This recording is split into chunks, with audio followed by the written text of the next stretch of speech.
बिहार के मुख्यमंत्री नीतीश कुमार की उस मुहिम पर झटका लगा है जिस मुहिम के तहत नीतीश पूरे देश में घूमना चाहते थे।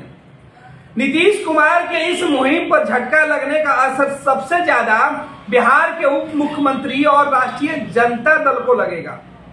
तेजस्वी यादव इस उम्मीद में नीतीश कुमार के साथ थे कि नीतीश अब देश की सियासत करेंगे तो बिहार की सत्ता उनके पास आ जाएगी और बिहार में वो महत्वपूर्ण भूमिका में आ जाएंगे, मुख्यमंत्री के कुर्सी तक पहुंच जाएंगे।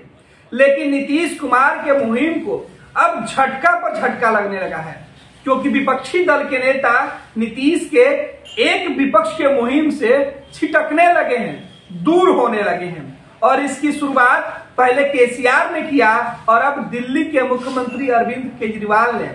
दरअसल नीतीश कुमार जिस दिल्ली को फतह करना चाहते हैं, उसी दिल्ली के मुख्यमंत्री अरविंद केजरीवाल का मानना है कि विपक्ष एक हो ये जरूरी नहीं है। अरविंद केजरीवाल का यह मानना है कि विपक्ष अलग अलग हिस्से में रहकर ही अगर विरोध करता है तो ज्यादा प्रभावशाली है। खुद अरविंद केजरीवाल पूरे देश में अपने पार्टी का विस्तार करने में जुटे हुए हैं। दिल्ली के बाद पंजाब और पंजाब के बाद गुजरात में केजरीवाल की जो लड़ाई है भाजपा और कांग्रेस दोनों से है। ऐसे में नीतीश कुमार के उस मुहिम जिसमें तमाम विपक्षी दल एक होके नरेंद्र मोदी और भाजपा के खिलाफ खड़े होते हैं, तो 2024 में लोकसभा का जो चुनाव होने वाला है उसमें बीजेपी को एक करारी शिकस्त दी जा सकती है। भाजपा के सामने एक मजबूत गठबंधन आ सकता है।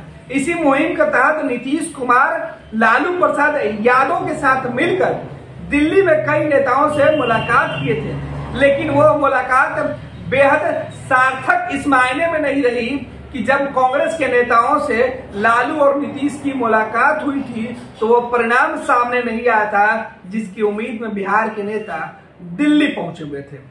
बात आई गई हो गई। अब भी नीतीश कुमार को उम्मीद है और नीतीश कुमार से ज्यादा तेजस्वी यादव को उम्मीद है कि नीतीश कुमार देश की सियासत करेंगे और तमाम विपक्षी दल को एकजुट करेंगे। लेकिन जब विपक्ष के नेता ही अलग अलग राह पर चलेंगे तो नीतीश के मुहिम को तो झटका लगेगा ही। अगर नीतीश कुमार अपने इस मुहिम में फेल होते हैं तो नीतीश कुमार तो बिहार की सियासत में एक्टिव रहेंगे, लेकिन तेजस्वी यादव जिस उम्मीद और भरोसे के लिए जनता दल यूनाइटेड के साथ अपनी पार्टी और अपने महागठबंधन के साथ शामिल हुए थे, वो मुहिम पूरी नहीं होगी। भले ही बिहार की सत्ता में राष्ट्रीय जनता दल शामिल है, मुख्यमंत्री के बाद उप मुख्यमंत्री की कुर्सी पर तेजस्वी यादव मौजूद हो, बैठे हों, लेकिन वो उम्मीदें जरूर टूट गई है जो तेजस्वी बहुत पहले से पाल रखे थे। जी, तेजस्वी यादव और राष्ट्रीय जनता दल को उम्मीद थी कि नीतीश कुमार, जनता दल यूनाइटेड को भी इस बात की उम्मीद थी कि नीतीश कुमार देश की अब सियासत करेंगे। प्रधानमंत्री भले ही नहीं बने, क्योंकि जेडीयू के जो नेता है या फिर खुद नीतीश कुमार भी यह बातें कर रहे हैं कि उन्हें प्रधानमंत्री बनने की इच्छा नहीं है, लेकिन प्रधानमंत्री बीजेपी से कोई नहीं बने, इस राह में नीतीश कुमार आगे बढ़ गए थे रोकने के लिए। लेकिन नीतीश कुमार की राह और मंजिल दोनों टूटती हुई दिख रही है, बिखरती हुई दिख रही है, क्योंकि उस रास्ते पर नीतीश निकले थे जिस रास्ते में विपक्षी एकजुटता को गोलबंद करना था, लेकिन विपक्ष अब खुद खंड खंड अलग होते हुए दिख रही है। हालांकि अभी पूरा खाका तैयार नहीं हुआ है, क्योंकि अन्य राज्यों में विधानसभा के कहीं चुनाव हो रहे हैं तो कहीं उपचुनाव हो रहे हैं।